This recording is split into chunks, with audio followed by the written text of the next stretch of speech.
오늘 말씀의 제목을 이겨본 사람이 이기고 이겨본 사람이 이긴다, 이런 주제로 말씀을 드리도록 하겠습니다. 여러분 이거 아시죠? 1912년 4월에 있었던 이제 타이타닉 침몰에 관한 사건이 있었는데, 여러분이 만약에 기자라고 하면 이것을 모든 사람들에게 알리기 위해서 기사를 쓰고 헤드라인을 뽑을 거 아닙니까?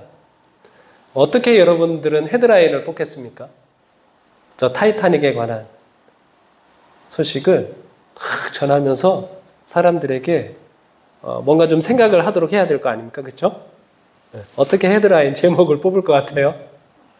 네? 네? 저 이제 여러 가지 헤드라인 기사가 있었지만 이 바라보는 이제 측면이 굉장히 다른 두 개의 헤드라인 기사가 있었는데요. 하나는 뭐였는가 하면 인간의 나약함, 자연의 힘 앞에 무릎을 꿇다, 이런 제목이었습니다. 그러니까 이 타이타닉을 건설한 지은 사람이 뭐라고 얘기했는가 하면 하나님도 이 배는 침몰시킬 수 없다, 이렇게 자신감 있게 이야기했었는데 그 빙산에 부딪혀서 어떻게 됐어요? 침몰했죠. 그래서 인간의 나약함, 자연의 힘 앞에 무릎을 꿇다라고 하는 제목으로 어떤 기사의 헤드라인을 뽑았고요. 또 하나는 어떤 기사는 내용이 뭐냐면, 자, 침몰할 수밖에 없는 그런 상황 가운데서 사람들이 뭐 했어요? 다른 사람을 살리기 위하여 애쓰고 노력한 부분들을 강조하면서 자연의 힘 앞에서 무릎 꿇지 않은 인간이다라고 하는 그런 기사가 나왔습니다. 여러분 어떤 기사가 더 좋으세요? 네? 인간을 좋습니다. 네, 제가 이제 이 기사에 관한 이야기를 들으면서 좀 여러 가지 생각을 하게 됐습니다. 우리가 이 땅에 살아가면서 수많은 이제 영적 싸움을 하게 될 건데, 그 싸움의 많은 과정들을 경험하면 우리의 영적 싸움에 대해서 여러분은 어떤 좀 평가를 내릴 수 있을 것 같습니까? 네? 내 이 영적 싸움에서, 인생의 전쟁에서 나의 그 싸움에 대한 최종적인 평가는 무릎을 꿇다입니까? 아니면 그런 자연의 어마어마한 힘에도 불구하고 나는 뭐 했다? 무릎 꿇지 않고 사랑과 인내와 그런 승리의 그런 경험을 할 수 있을까? 그런 생각을 좀 해보게 됐습니다. 어떤 사람이 좀 용기가 있는 사람일까요? 어떤 사람이 용기가 있는 사람일까요? 제가 오늘 말씀을 이제 묵상하면서 또 제 삶을 이렇게 돌아보면서 진짜 용기가 있는 사람은 어떤 사람인가 하면 이겨본 경험이 있는 사람이 용기가 있는 사람이구나 라고 하는 그런 생각을 좀 하게 됐습니다. 그래서 오늘 제목을 이겨본 사람이 이긴다, 이겨본 사람이 이긴다, 이런 제목으로 했습니다.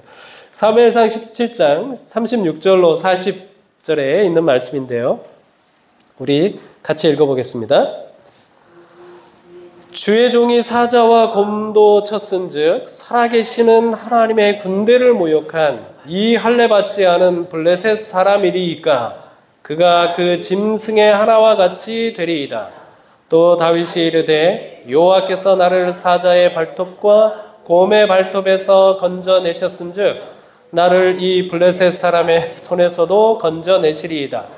사울이 다윗에게 이르되 가라, 여호와께서 너와 함께 계시기를 원하노라. 이에 사울이 자기 군복을 다윗에게 입히고 노투구를 그의 머리에 씌우고 또 그에게 갑옷을 입히매 다윗이 칼을 군복 위에 차고는 익숙하지 못하므로 시험적으로 걸어보다가 사울에게 말하되 익숙하지 못하니 이것을 입고 가지 못하겠나이다 하고 곧 벗고 손에 막대기를 가지고 시내에서 매끄러운 돌 5을 골라서 자기 목자에 재고 곧 주머니에 넣고 손에 물매를 가지고 블레셋 사람에게로 나아가니라. 여러분 이 이야기는 너무나 잘 아는 이야기죠. 교회 안 다니는 사람들도 아는 이야기입니다.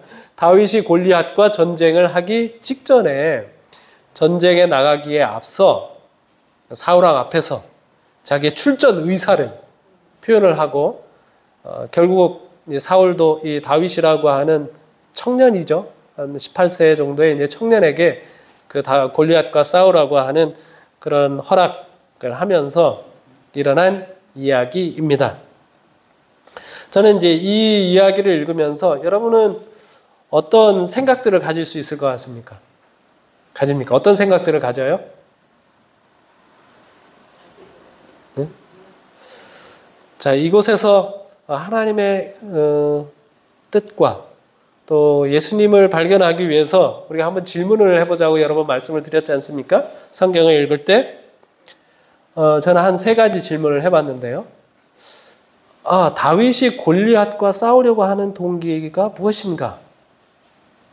이 본문을 통해서 생각을 하게 됐습니다. 그 다음에 이제 2번째로는 모든 사람이 골리앗의 위세에 눌려 겁을 먹고 떨고 있는데 다윗은 굉장히 용감하거든요. 무엇을 근거로 해서 그렇게 용감하게 나아갈 수 있었는가? 근거를 한번 생각해 보고요.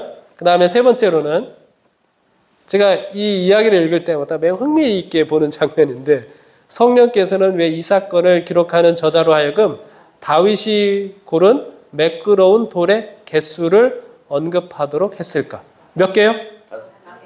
5개입니다. 5개가 중요할까요? 5개를 다 썼습니까? 안 썼습니까? 몇 개만 썼어요? 1개만 썼습니다. 그러면 돌 몇 개를 집었다 이렇게 하면 될 텐데 굳이 성령은 몇 개 주운 걸 기록하라? 5개를 주운 걸 기록하라 말씀하셨거든요. 이유가 뭘까? 한번 생각을 해봅니다. 이 과정을 통해서 우리가 예수님의 모습을 보면 좋겠습니다. 그리고 예수님과 닮은 품성들을 좀 사모하는 그런 시간을 가지면 좋을 것 같습니다. 자, 이 골리앗과 이 다윗의 싸움 가운데 우리가 생각해 봐야 할 부분은 뭐냐면 성경이 골리앗에 대한 묘사를 굉장히 자세하게 하고 있습니다. 키가 얼마예요? 6규빗하고 1뼘입니다. 6규빗이면 뭐 45cm 정도씩 잡아도 또 50cm로 잡으면 3m 아닙니까? 한 뼘, 6규빗 한 뼘이 한 3m 내외라고 하는 것을 알 수 있죠. 굉장히 커요. 우리 세계에서 제일 큰 사람이 몇 cm 정도 됩니까, 현재? 256 정도 되나요? 그 정도 됩니다. 그것보다 훨씬 더 큰 키를 가지고 있습니다. 어마어마한 키죠. 그리고 그가 가지고 있는 장비들이죠. 노투구의 비늘 갑옷입니다. 어린 갑옷이죠. 그래서 비늘처럼 탁 겹치고 있어서 칼로 배도 베어지지 않고 화살을 쏴도 들어가지 않는 그런 어린 갑옷을 입었는데 갑옷의 무게만 얼마인가 하면 약 60kg 정도 됩니다. 군대에서 군인들이 완전 군장을 하면 40kg 정도 됩니다. 근데 그냥 그 군장이 아니라 뭐만? 갑옷만 60kg 정도 되고요. 창자루는 배틀채 같다고 이렇게 했습니다. 배틀채는 한 손으로 짚기도 힘들죠. 배틀채. 그런데다가 창날만 얼마인가 하면 약 7.2kg 정도 됩니다. 군인들이 하는 그 소총 있잖아요. K2 소총이 아마 이렇게 3kg가 약간 안 됩니다. 근데 그 창날만 7.2kg 되니까 굉장히 무거운 건데 그것을 자유자재로 쓸 수 있는 사람이라고 하는 것이죠. 그래서 이 골리앗은 완벽하게 무장을 했고 거기에 힘도 엄청나고 그 위압감은 모두 압도하죠. 그 다음에 이 입은 어떻습니까? 예, 폭언과 아주 모욕적인 언사를 이야기하고 있는 그런 사람의 모습으로 그려놓고 있습니다. 성경이 강조하고 있는 건 뭐죠?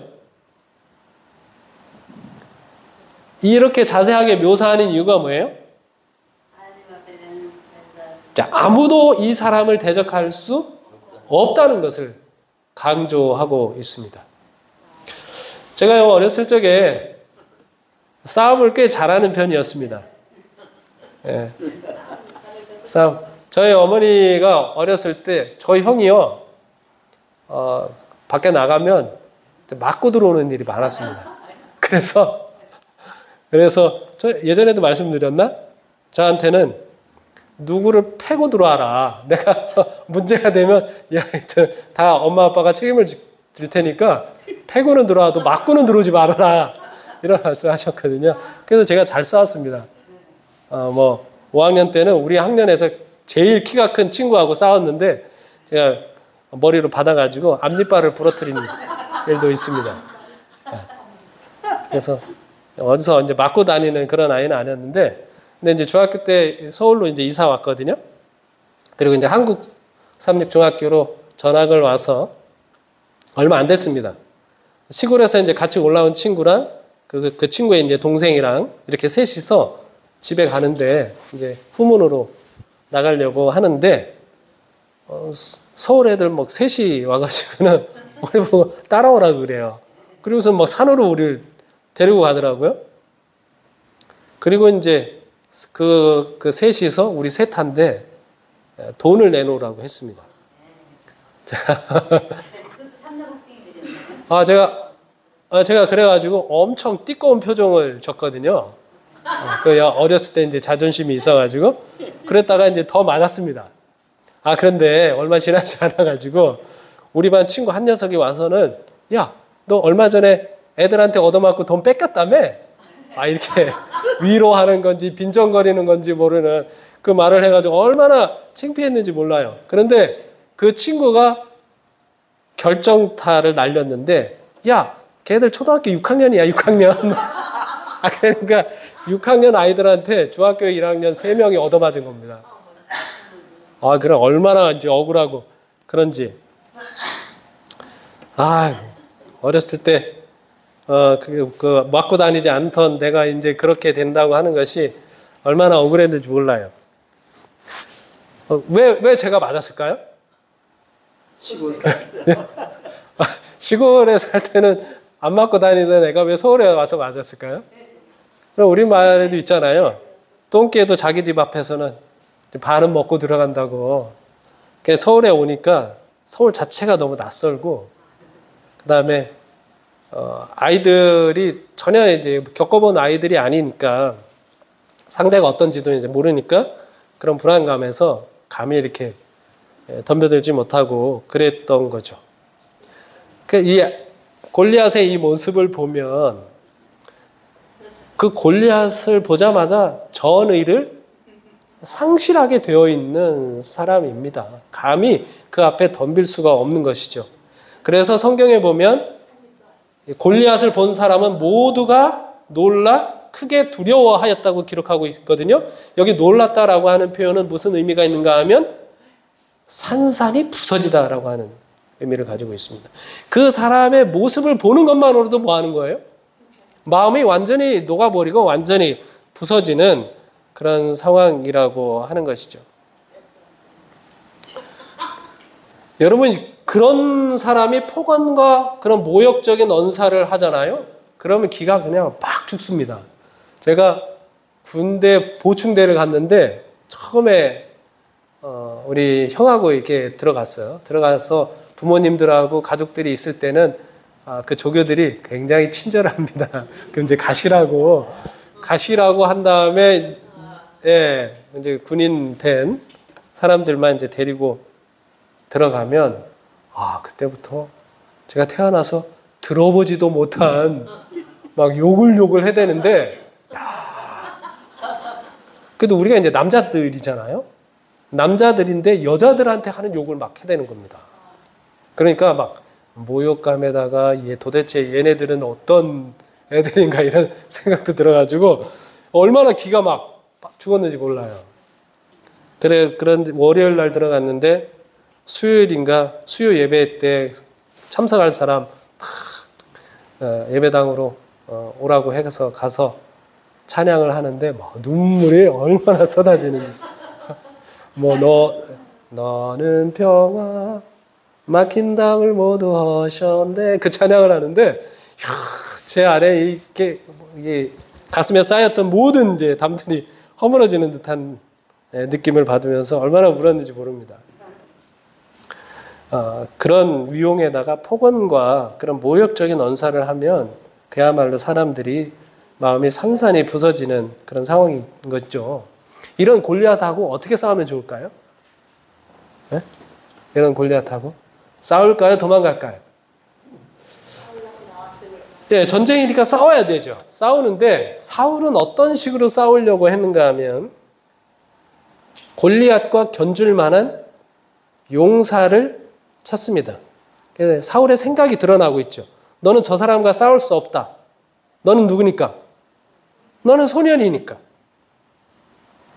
너는 어린아이니까. 어린아이는 아니지만 어리기 때문에 저 용사하고는 싸울 수 없다.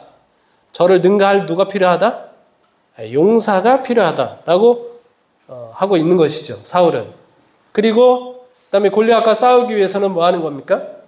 자기 군복도 주고 노투구도 주고 갑옷도 입히고 그 다음에 칼도 채워줘서 그렇게 해야 골리앗하고 싸울 것이라고 생각을 하고 있는 것입니다.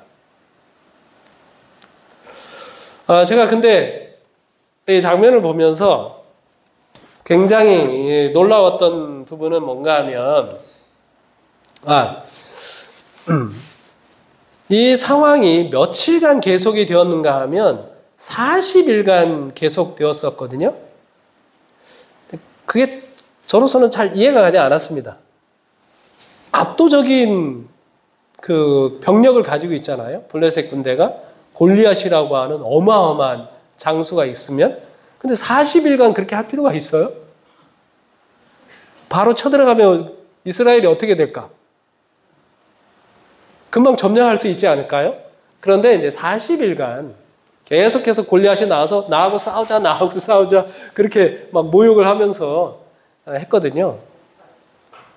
왜 그랬을까라고 하는 생각을 해보면 아마 이 블레셋 사람들은 14장에서 요나단과 그 수행 병사에게 2사람밖에 안 되잖아요. 대패했던 기억이 있죠.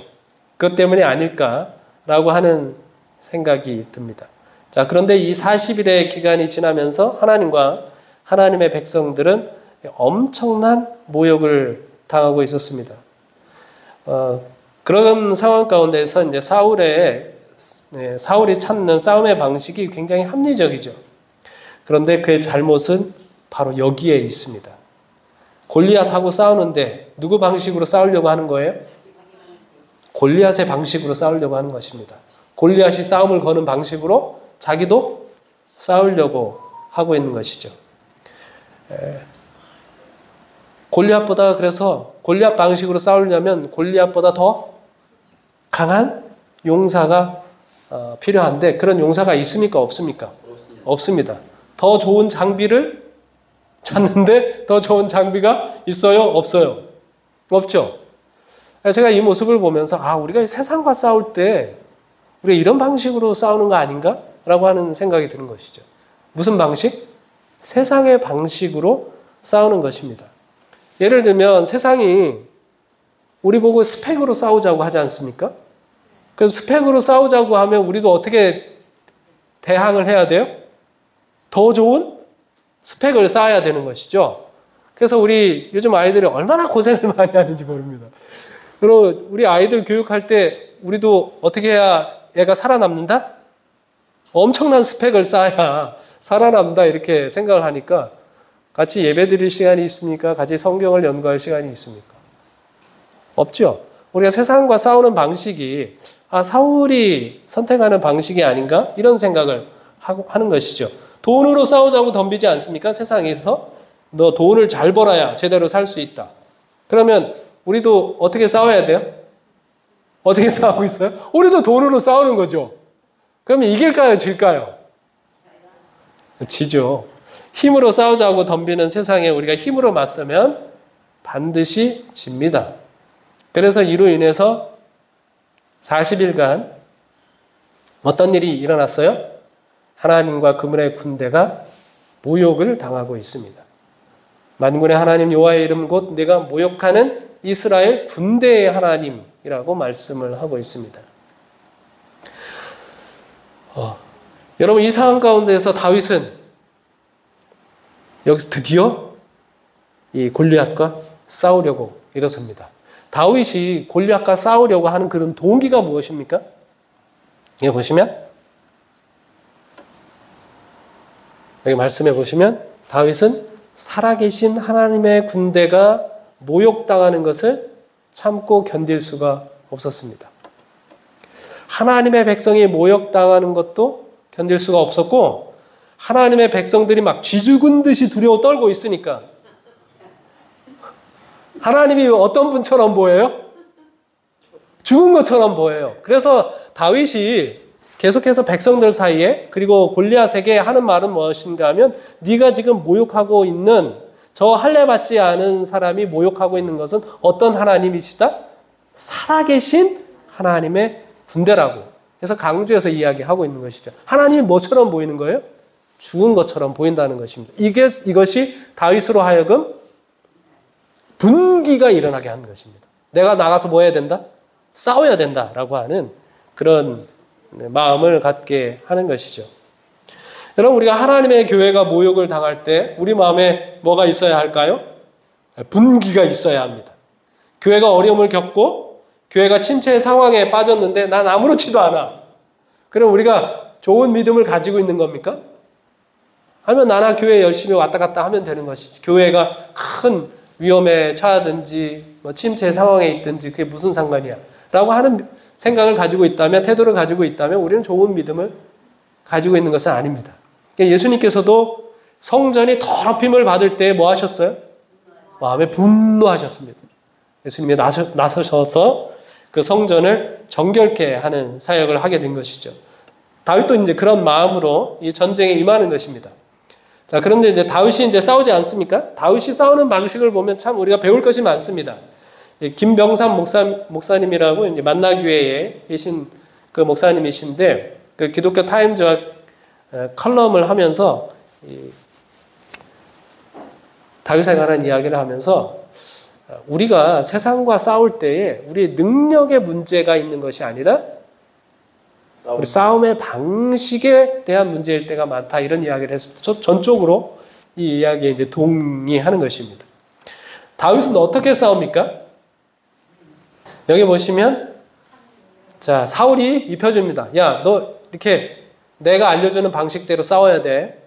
그렇죠? 그래가지고 내가 가지고 있는 장비를 다 다윗에게 줍니다. 다윗의 반응은 뭐예요? 그 나한테 익숙하지가 않아요. 익숙하지가 않아서 뭐합니까?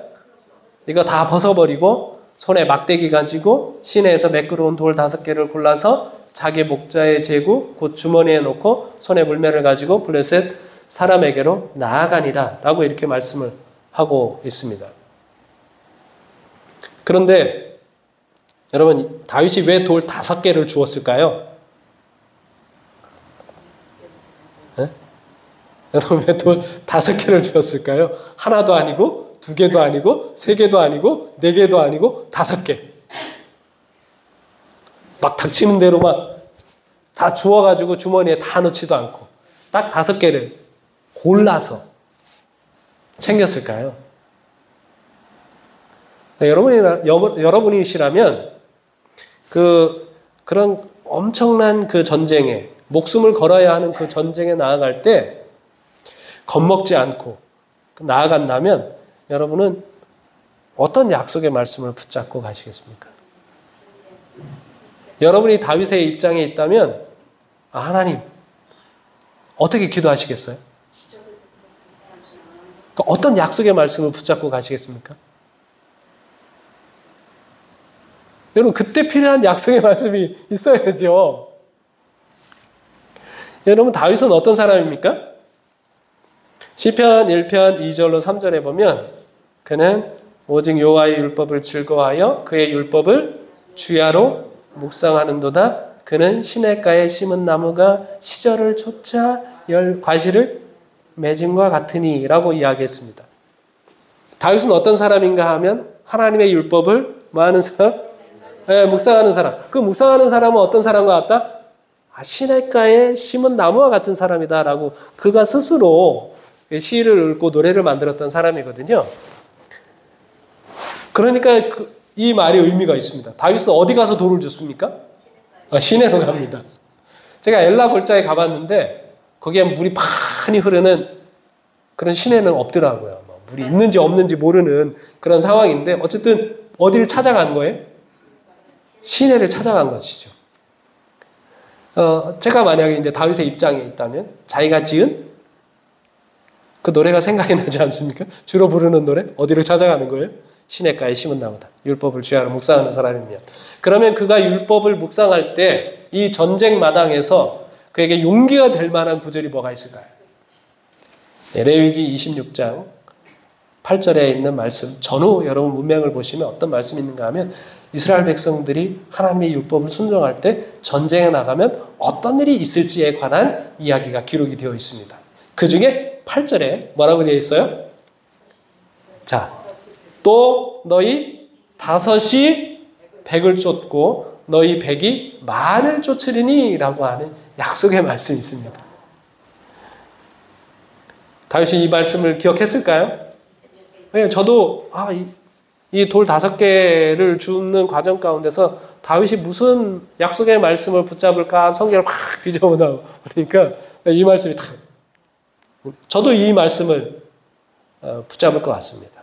하나님께서 5이 100을 쫓고 그리고 이어서 100이 만을 쫓으리니 라고 말씀하셨으니 이 약속이 이번 전쟁에서 꼭 이루어지기를 기도하는 거죠. 그런 마음으로 돌 5개를 주어서 가고 있는 것입니다. 여러분 말씀을 묵상할 줄 알았던 다윗은 그 위기의 순간에 의지할 수 있는 분명한 말씀을 기억할 수가 있었습니다. 여러분 우리가 신앙을 할 때 우리가 되게 교회를 사랑하잖아요. 교회에 대한 열정도 있고 그런데 여러분 그걸 믿으시면 안 됩니다. 나는 뭐 교회를 절대 배반하지 않을 것이고 교회에 하는 일이라면 무조건 충성되게 할 것이다 라고 하는 그런 생각은 제가 보기에는 굉장히 무모한 것입니다. 그것은 하나님을 믿는 것이 아니라 나를 믿는 것입니다. 나는 어떤 일이 있어도 교회를 뭐 하지 않는다? 나는 배반하지 않는다. 뭐 일요일 휴업령이 떨어져도 나는 뭐 한다? 나는 절대로 믿음을 저버리지 않고 끝까지 뭐 안식일을 지키면서 충성을 다할 것이다. 여러분 아무리 우리가 그 결심을 이야기한다고 할지라도요. 여러분 그거 믿으시면 안 됩니다. 그거는 하나님을 믿는 게 아니라 뭘 믿는 거예요? 나를 믿는 거예요. 나를 믿는 믿음은 파산하게 되어 있습니다. 뭘 믿으셔야 돼요? 하나님을 믿고 하나님의 말씀을 믿어야 합니다. 우리가 순간순간 의지할 수 있는 말씀이 있어야 하는 것이죠. 여러분 이 전쟁 마당에 나아갈 때 여러분은 어떻게 나아가겠습니까? 하나님 그냥 도와주세요. 이렇게 기도하면서 나아가겠어요? 아니요. 가장 강력한 믿음은 무엇인가 하면 우리 말씀에 근거한 믿음입니다. 여러분이 어떤 위기의 순간에 닥치든지 간에 의지할 수 있는 말씀이 있어야 돼요. 다윗은 하나님의 율법을 주야로 묵상하면서 뭐 하는 것이죠? 그 위기의 순간에 의지할 수 있는 말씀을 기억하고 있는 것입니다. 예수님이 세상을 이기는 방식도 마찬가지였죠. 요한복음 16장 32절로 33절에 보면 보라 너희가 다 각각 제 곳으로 흩어지고 나를 혼자 둘 때가 오나니 벌써 왔도다. 그러나 내가 혼자 있는 것이 아니다. 사람들은 뭐예요? 다 떠나요. 사람을 의지할 수 있습니까? 없습니까? 없어요. 그런 상황에서도 예수님은 흔들리지 않고 승리할 수 있습니다. 이유는 무엇인가 하면 내가 혼자 있는 것이 아니라 아버지께서 나와 함께 계시느니라. 이것을 너희에게 이르는 것은 너희로 내 안에서 평안을 누리게 하려 함이라. 세상에서는 너희가 환난을 당하나 담대하라. 내가 세상을 이겼노라. 예수님 어떻게 세상을 이겼어요? 예, 여기 아버지께서 나와 함께 계시는 이것을 통해서 세상을 이긴 것이죠. 여러분 예수님께서 십자가에서 하신 7마디의 말씀이 있지 않습니까? 예, 7마디의 말씀 가운데 아마도 이렇게 이스라엘 백성들의 문학 이제 법칙을 보면 제일 중요한 말씀은 아마 엘리 엘리 라마 사박단이라고 하는 말씀일 겁니다. 자, 그런데 이 엘리 엘리 라마 사박단이 이 말씀을 하실 때에 상황은 이렇습니다. 정오부터 짙은 어둠이 덮였죠. 그리고 이따금 성난 번개가 쳐서 그리스도의 모습을 비췄습니다. 온 세상이 다 암흑인데 사람들 눈에 가끔씩 뭐예요? 번개가 막 치면서 누구의 얼굴이 보여요? 예수님의 얼굴이 보입니다. 이것은 하나님의 진노가 십자가 위에서 우리의 죄가 대신 구주께 쏟아 부어지는 것을 이제 보여주고 있는 것이죠. 지금 예수님께서 뭐 하시는 것이에요? 우리의 죄가 되셔서 하나님의 진노를, 율법의 저주를 다 받고 계시는 것입니다. 그리고 이제 오후 3시쯤 되었을 때는 사람들이 있는 곳에서는 어둠이 걷혔습니다. 그러나 십자가 위에는 여전한 어둠과 번개가 있었죠. 그때 예수님께서 엘리 엘리 라마 사박다니 라고 말씀을 하셨습니다. 나의 하나님 어찌하여 나를 버리셨나이까 라고 하는 것이죠. 예수님께서 우리를 얻기 위하여 하나님께로부터 버림받고 있다고 하는 사실을 온 우주에 선포하시는 것이죠. 이 장면을 여러분 시대의 소망을 읽어보면서 이 장면이 무슨 장면인가 하면 예수님의 뭐가 터지는 장면입니까? 네, 심장이 터져가는 그런 장면입니다. 뭐에 눌려서? 하나님의 진노에 눌려서. 우리의 죄짐에 눌려서. 하나님과 영원히 분리된다고 하는 그런 생각 때문에 그렇게 되시는 것이죠. 그런데 여러분 이 고통을 예수님께서 어떻게 견뎌내셨을까요? 이 순간은 하나님께서 그와 함께 계시지 않는 듯이 보이는 상황 아닙니까? 예수님께서 좀 전에 16장에 뭐라고 말씀하셨어요? 내가 세상을 이겼노라. 어떻게 이겼어요? 너희들은 다 나를 버리고 나를 혼자 두었지만 누가? 아버지께서 나와 함께 계시느니라 라고 말씀하셨는데 이제 이 엘리 엘리 라마 사박다니라고 하는 이 말씀을 하실 때는 정작 누구도 하나님도 예수님을 그럼 매우 인상적인 말씀은 저기 엘리 엘리 라마 사박다니라고 하는 말씀과 내가 목마르다라고 하는 말씀 사이에 요한은 이 말씀을 기록해 놓았습니다. 그 후에 예수께서 모든 일이 이미 이루어진 줄 아시고 성경을 응하게 하려 하사 이르시되 내가 목마르다 하심. 자, 예수님께서 저 엘리 엘리 라마 사박다니라고 하는 이 말씀이 어디에 있는 말씀이에요? 어디에 있는 말씀이에요? 시편 22편에 있는 말씀이에요. 내가 목마르다라고 하는 이 상황도 어디에 있는 말씀이에요? 시편 22편에 있는 말씀이에요. 그러니까 예수님께서 지금 하나님으로부터 버림을 받는 하나님의 진노를 받는 우리의 죄가 되셔서 영원히 율법의 저주를 받으시는 이 상황 가운데서 이것을 어떻게 견뎌내신 겁니까? 예수님이 뭘 기억하고 있는 거예요? 성경 말씀을 기억하고 있는 거예요. 이 위기의 상황 가운데서. 여러분, 이게 예수님께서 세상을 이기신 방법이라고 하는 것입니다. 요한도 마찬가지입니다. 사도 바울도 마찬가지입니다. 우리가 어떻게 승리해요? 우리 주 예수 그리스도로 말미암아 우리에게 승리를 주시는 하나님께 감사한다라고 말씀하셨습니다. 우리의 용기를 가지고 승리하는 게 아닙니다. 우리가 의지할 수 있는 하나님의 말씀. 하나님께서 우리와 함께 하실 때, 우리가 그분을 진정으로 믿을 수 있을 때, 나를 믿어서는 승리할 수가 없는 것이거든요. 여러분, 우리 교회가 우리 이제 교회를 좀 생각을 해보면 우리 교회는 돌 5개를 챙긴다고 하면 어떤 돌들을 챙길 수 있을까요? 교회가 챙겨야 할 이제 돌 5개가 무엇일까?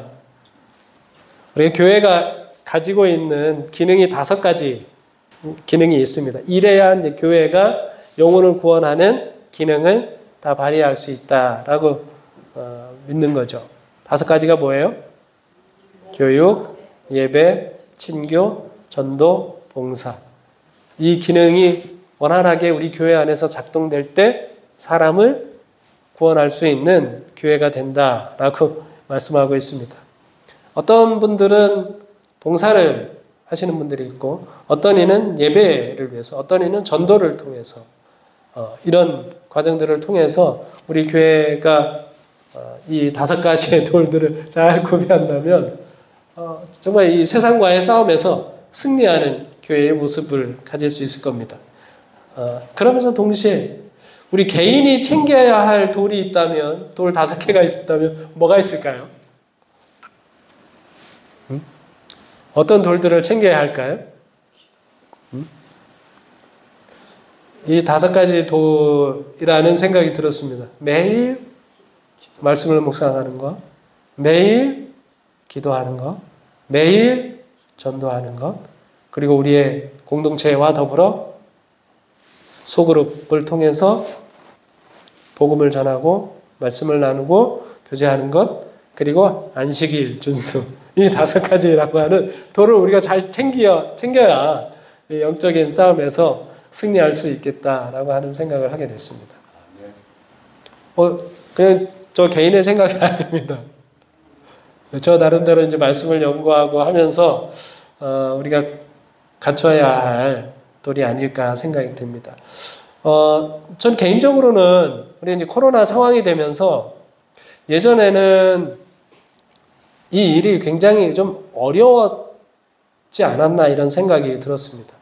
우리가 모든 것을 다 직접 만나서만 해야 하는 그런 상황이었는데 코로나 이 3년의 시간들을 통해서 우리가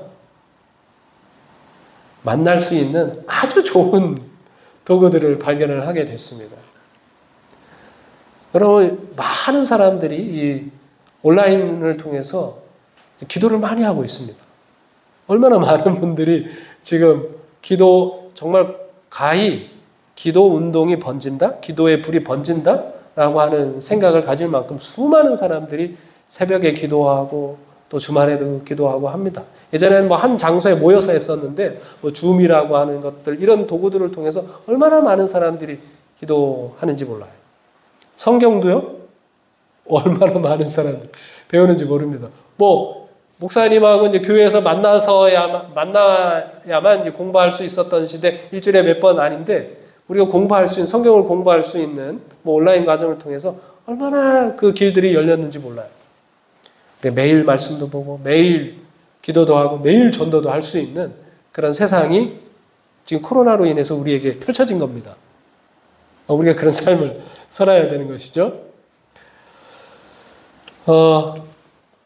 그러면서 이제 제가 깊이 생각해 보는 것은 무엇인가 하면 이 다윗이 그렇게 대담하게 나아갈 수 있었던 근거가 무엇이었는가 하면 다윗이 이르되 여호와께서 나를 사자의 발톱과 곰의 발톱에서 뭐 하셨은즉 건져내셨은즉 나를 블레셋 사람의 손에서도 건져내시리이다. 사울이 다윗에게 이르되 가 여호와께서 너와 함께 계시기를 원하노라 이렇게 말씀하고 있습니다.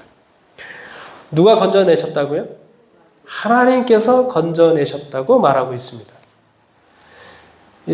다윗이 이 골리앗과 싸우기 전에 가졌던 그는 자주자주 하나님과 함께 이겨본 경험이 있습니다.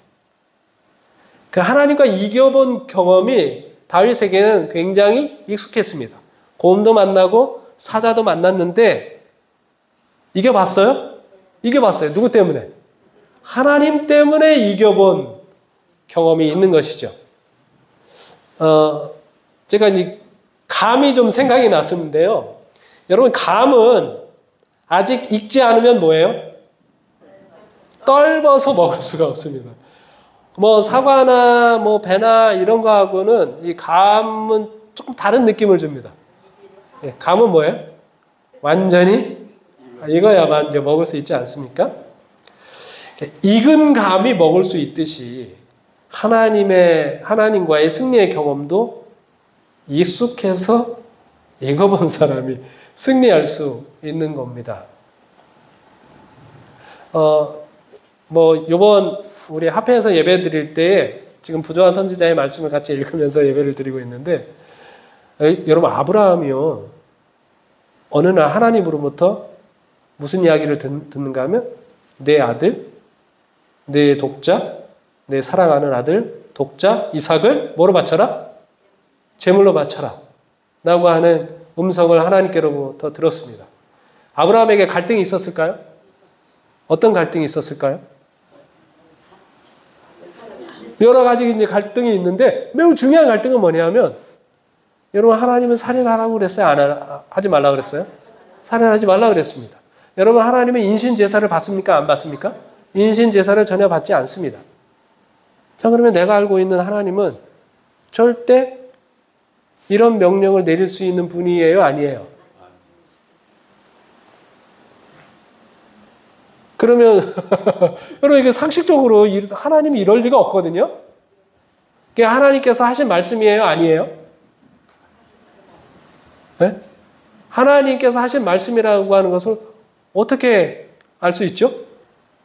분명 우리 성경에 보면 인신제사 드리지 말라 그랬는데 사람을 제물로 바치지 말라 그랬는데 이 성경과 반대되는 말을 들었단 말입니다.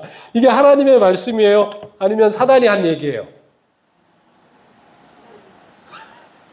네? 여러분 그거 어떻게 알아요? 이게 사단이 한 얘기인지 하나님이 한 얘기인지 어떻게 알아요? 네? 분명히 성경 말씀하고 다르잖아요. 사람을 제물로 드리지 마라. 그 말씀하고 다르지 않습니까? 성경과 다른 말씀을 하고 있는데 이게 사단이 한 얘기가 아니라 하나님이 하신 말씀이라고 하는 걸 어떻게 아느냐 말입니다. 네? 네? 말씀에 있으니까? 아니잖아요. 말씀에 있는 거하고 다르잖아요. 네?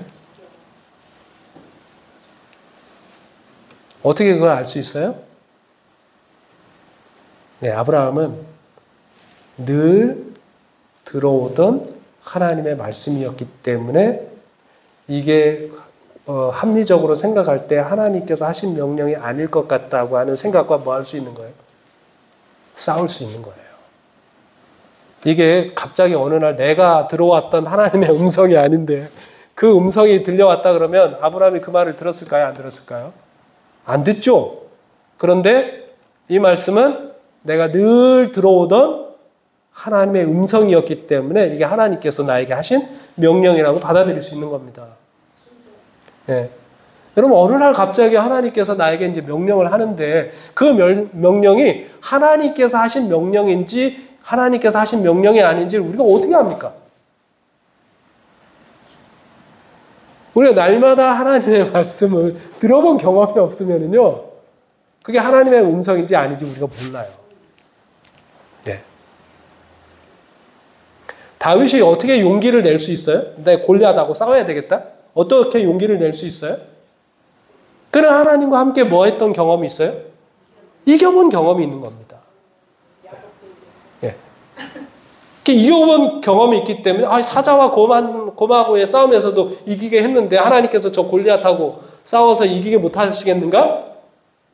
그렇게 할 수 있었던 것이죠.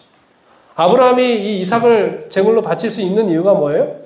아브라함이 지금까지요, 사람이 부활했다는 얘기, 우리는 사람이 부활했다는 얘기를 들어봤잖아요. 근데 아브라함은 사람이 부활했다는 얘기를 들어본 적이 있습니까? 없습니까? 없습니다. 아브라함 전에 부활한 사건이 전혀 없어요. 근데 어떻게 이 이삭이 부활할 것이라고 하는 걸 믿어요? 네? 네, 그는 하나님을 경험을 했거든요. 뭐 여러 가지 상황들이 있었겠지만 하나님께서 아브라함에게 그 믿음을 훈련시켰구나라고 생각이 드는 건 뭐냐면 죽은 자와 같던 자기들이 뭘 낳았습니까? 아이를 낳았어요. 아이를 낳을 수 있을 때 하나님께서 만약에 그 이삭을 주고 제물로 바쳐라라고 하면 어쩌면 아브라함은 살릴 수 있을까? 이렇게 생각했을 수도 있습니다. 그러나 죽은 자와 방불한 자기들이 누구를 낳았어요? 아이들을 낳았거든요. 그 경험이 이삭도 뭐 할 수 있다? 살릴 수 있다. 하나님께서 약속하시면 인간적으로는 아무것도 할 수 없는 그런 상황 가운데서도 뭐 할 수 있다? 하나님의 약속은 이루어질 수 있다는 거예요. 그 경험이. 이삭도 제물로 바칠 수 있는 그런 더 큰 믿음으로 발전해 가는 겁니다. 아멘. 여러분, 이겨본 사람이 이기는 거고요. 이겨본 사람이 이기는 겁니다. 여러분, 그리고 이 다윗이 얼마나 멋집니까? 다윗이 지금 들고 있는 거는 칼이 있습니까? 없습니까? 야, 근데 다윗이 정말 멋집니다. 골리앗하고 싸우는데 골리앗에게 뭐라고 얘기하는가 하면 내가 내 목을 뭐 할 거다? 베을 거다 이렇게 얘기하고 있잖아요. 어떻게 그래요? 자기는 그 물맷돌밖에 없는데. 근데 실제로 어떻게 했습니까? 그의 목을 뱄습니다. 그 하나님께 대한 믿음이 얼마나 큰지를 보여주고 있습니다. 아마 이 곰이나 사자나 이런 것들과 싸워보면서 하나님께서 어떤 상황 가운데서도 그 승리를 해 주신다고 하는 그런 경험을 하게 된 것이죠. 삼손과 비교해 보면 너무 좀 흥미로운 이제 다윗의 모습입니다. 예. 그는 힘으로 이겼거든요. 다윗은 뭐예요? 하나님께서 나를 건져내시고 하나님께서 이기게 한 경험으로 골리앗과도 싸우는 모습을 봅니다. 습관이 얼마나 중요한가. 일상적인 행동의 90%는 뭘 바탕으로 하고 있다? 습관을 바탕으로 하고 있다. 우리가 매일 행동하는 것은 거의 대부분이 뭐다? 습관이다. 우리가 무슨 큰 결심을 해가지고 갑작스럽게 이렇게 하는 것이 아니라 우리가 늘 해왔던 익숙하고 그런 경험으로 우리가 살아가는 것이죠. 그래서 우리가 이기는 습관이 중요합니다. 마지막 큰 대쟁투를 우리가 앞두고 있잖아요. 그 대쟁투에서 우리가 승리하기 위해서는 우리 지금 매일의 삶 속에서 이기는 습관을 축적해 나아가는 것이 굉장히 중요한 겁니다. 김남준 목사님이 이름뿐인 신앙을 벗어나라라고 하는 책을 썼는데 신앙을 지킨다는 이유 때문에 박해를 받는 사람들이 단지 그러한 박해의 경험만 반복된다면 믿음을 지킬 수 없을 것입니다. 진실한 그리스도인으로서 박해를 받을 때마다 사람들 앞에서는 핍박을 받지만 하나님을 대면하면 박해의 고통을 능가하는 위로와 사랑을 부어주십니다. 그리스도인들은 단지 참음으로 박해를 견디는 것이 아니라 하나님 앞에서 경험하는 위로와 사랑으로서 이기는 것입니다. 내 안에 계신 주님의 행하시는 넘치는 위로와 사랑으로 고단한 삶의 아픔과 고통을 이기는 것입니다. 이것이 바로 신령한 그리스도인들이 세상을 이기는 방식입니다. 우리가 막 잘 견뎌가지고 이기는 게 아니에요. 우리가 그 어떤 박해와 핍박이 있다고 해도 이길 수 있는 이유는 뭐예요? 우리가 경험한 하나님을 대면할 때 우리에게 주는 그것을 능가하는 사랑과 위로를 많이 경험한 사람이 이길 수 있다라고 하는 것이죠. 이게 세상을 이기는 방식입니다. 아내나 제가 깨달은 것 가운데 매우 중요한 것이 있다고 하면 힘들고 어려울 때마다 사람에게 말을 하기보다는 하나님께 말씀을 드리는 겁니다.